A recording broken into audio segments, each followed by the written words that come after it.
What's up, family? It's T. Welcome back to the Stop Sinking Show, where we heal what matters to grow what matters.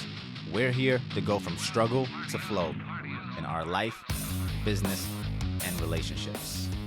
Before we get started today, if you've been listening to any of the podcasts, any of the shows prior to this, and you have gotten something out of it, I end each show just asking you guys for one favor. I'm asking you guys to share this with one person if you got something out of it.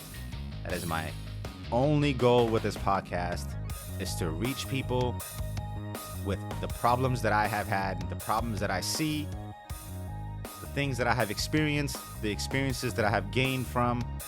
And my goal is that we all grow together in all aspects of our life by healing all aspects of our life. And that happens if you share something and I share something. So if you got something out of anything that I have shared and you think it's worthwhile for anybody that is in your life that could benefit from it, all I ask is that you share it with that one person. Now let's move on. On today's podcast, on today's episode, we're talking about how to get your problems to pick on somebody their own size, and how sometimes we don't feel as big as our problems.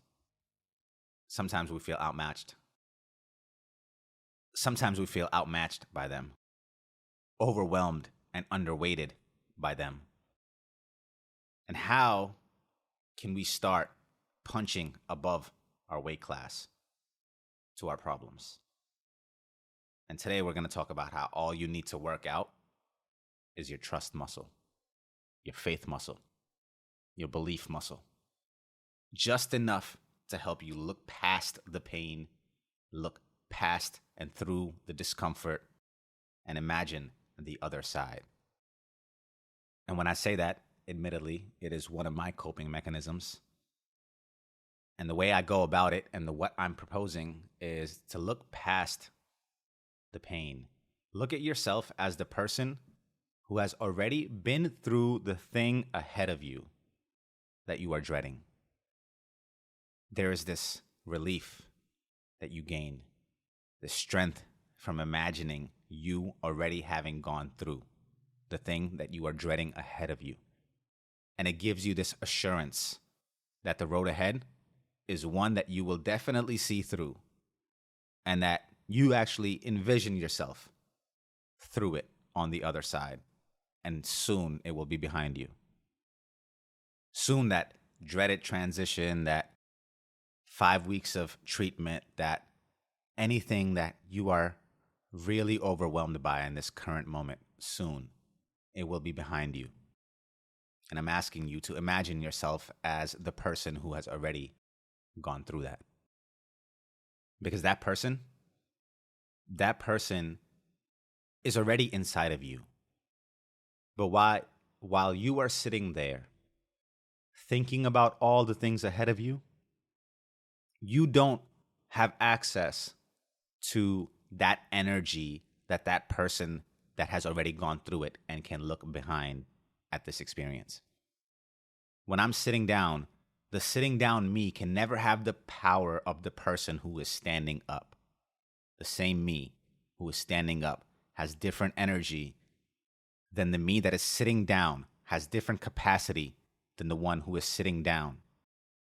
When I exercise, for example, if I thought about the strenuous workout ahead in the upcoming hour while I'm sitting on my computer in the hour before, I would never imagine I had the energy or the ability to do that strenuous workout. If I had made a decision from that sitting state, I would probably opt out and probably never even start a workout program in the first place. The sitting me has different energy. And if I try to understand it in my mind while I was sitting, it is bound to overwhelm me and cause me to opt out. Because it always seems bigger to us ahead. We make mountains out of everything. But God gives us grace in the moments that we cannot encapsulate in just that one moment sitting down. When we are going through something, in those moments, God gives us access to grace, to ungodly patience and strength. We become almost superhuman with the heightened state that the moment requires that cannot be simulated in a sedentary state. And everything we do is dependent on our state of mind, our state of control, our state of understanding. The problem is, all those states are not accessible at all times. Yet we are required to make decisions for other states while in different states.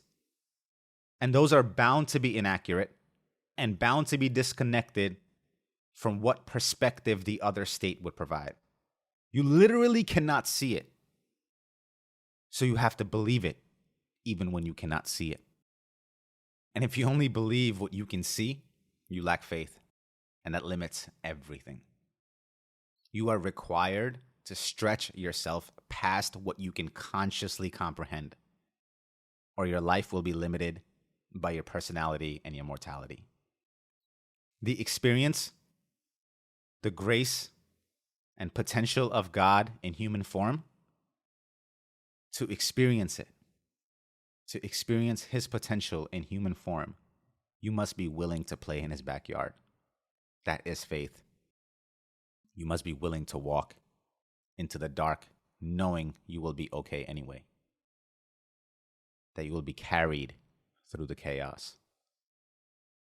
You must be willing to play the game of trust with God. And he will carry you through the chaos. And when it's times of chaos, we must seek gratitude in shorter versions of the future.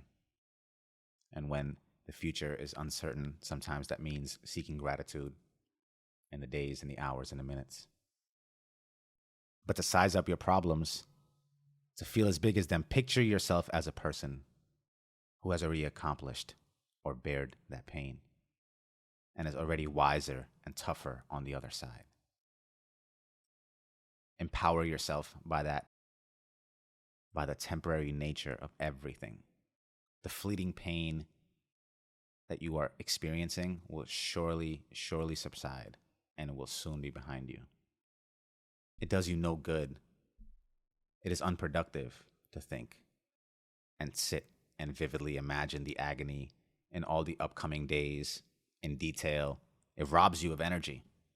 Instead of putting that vivid imagination into all the upcoming days and all the pain you must experience, put it into the vivid imagination of the future you on the other side. And yes, a lot of times we are supposed to be more present.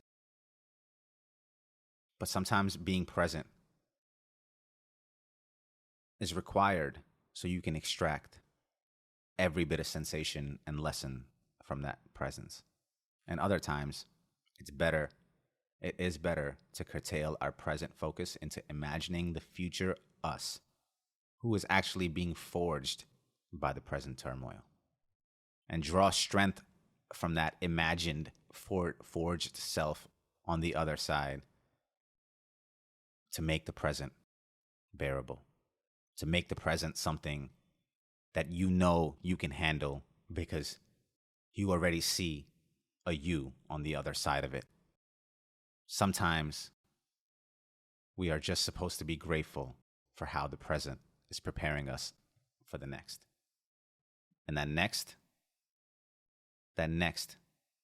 is bigger than what your now can comprehend.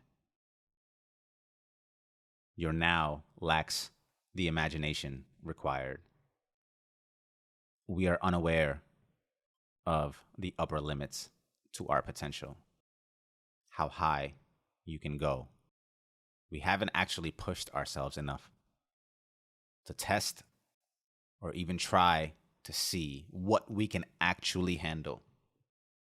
So you sitting there in that state always will feel smaller than your problems. We haven't actually seen what we can handle. We always imagine ourselves smaller and less than we actually show up in the world to be.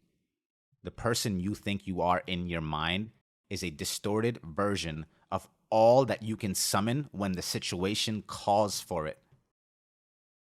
But you imagine yourself smaller in a distorted, completely distorted way. You have within you today the ability to bear any load. But that why that allows you to bear any load only reveals itself in that moment where the load comes. Again, you sitting there today, imagining the upcoming 5 weeks or the upcoming 3 months of transition or the upcoming year of difficulty, does not have access to all the whys that will show up for you in the moment, that will give you the ability to bear the loads that those moments bring. A lot of times, those whys are just survival. A lot of times, it's because the alternative is unfavorable and even more dreaded with pain. Still, while you sit there today, you will feel smaller than your need for survival in that moment that will give you ungodly patience and ungodly strength. A lot of times in those moments, we have access to things that currently we could not even imagine. Emotion is related to motion, and without the motion present and required to mobilize your safety for survival or avert the alternative, the emotions aren't present in your sedentary state to make you feel as big as you really are, as big as your problems seem to you, and as big as you really will show up in that moment. Don't sell yourself short. But you do. I do. Because we're programmed. But it's not your job to even think about selling yourself to anything anyway. You just need to sign up and show up and go. And you will always shy away from signing up from things if you rely on the selling yourself, the worthiness to do so. You will always feel less powerful than you actually are and what is required for you to actually sign up in the first place. But don't believe yourself. Don't believe all those voices in the head that in that moment don't have access to all of you and sign up anyway. Show up anyway. And watch yourself be amazed by what parts of you show up. Your genetic potential, which you have no idea the upper limits to, is activated through situations you put yourself in, not in anticipation of it. Your genetics do not come into play when you are anticipating the worry of something. It comes when you are in the heat of the moment. Epigenetics. This works for you or against you based on the environment you create for yourself or find yourself in. The point is to find your upper limits. You must be willing to put yourself in environments that push you towards it. If you rely on the small self to create environments bigger than it will most likely fail. Instead, you must silence the small self in the present moment and operate through the you that has already been through the thing that you are currently dreading, and to whom this thing is familiar and easy. Because the genetics, the genes available to that future you are different than the genes available to the current you sitting there right now, thinking about the mountain in front of you. You are already the mountain. You have the ability and will be on the other side of it. So on the way there, don't let your mind forget that you already have everything that that person on the other side has. That those problems that seem big to you today, you are already a match for. So minimize the bad that's upcoming, that's currently present. Highlight the good. Let the positivity drive you. It does no good to dwell. At any given moment, we have the option of choosing our reality. Only man clings to his own troubles so he can reproduce them exponentially. Only man clings to his own troubles. And that clinging causes them to reproduce in higher and higher numbers. Only man hugs his chains, and so he binds himself in them tighter. You have the choice to choose and pick your misery, to pick your dread. Even amidst a tragedy, where you put your focus can empower you or rob your energy and rob you of your life force. So lose your shit tomorrow. Today is no day to fall apart. Today is no day to fall apart. Lose your shit tomorrow. Put off the dwelling for another day. Chances are, just getting through today and the today that tomorrow brings, that you treat as today, you may never lose your shit and find that you were capable and much bigger than what you gave yourself credit for and what you imagined. Don't limit your life through your imagination. Our imagination needs an imagination. And unfortunately, it's bound by your reality and your impositions of what it can and cannot grasp. Just show up. Just show up. Just show up and don't be in your head about your presuppositions of how you should react and how you have in the past.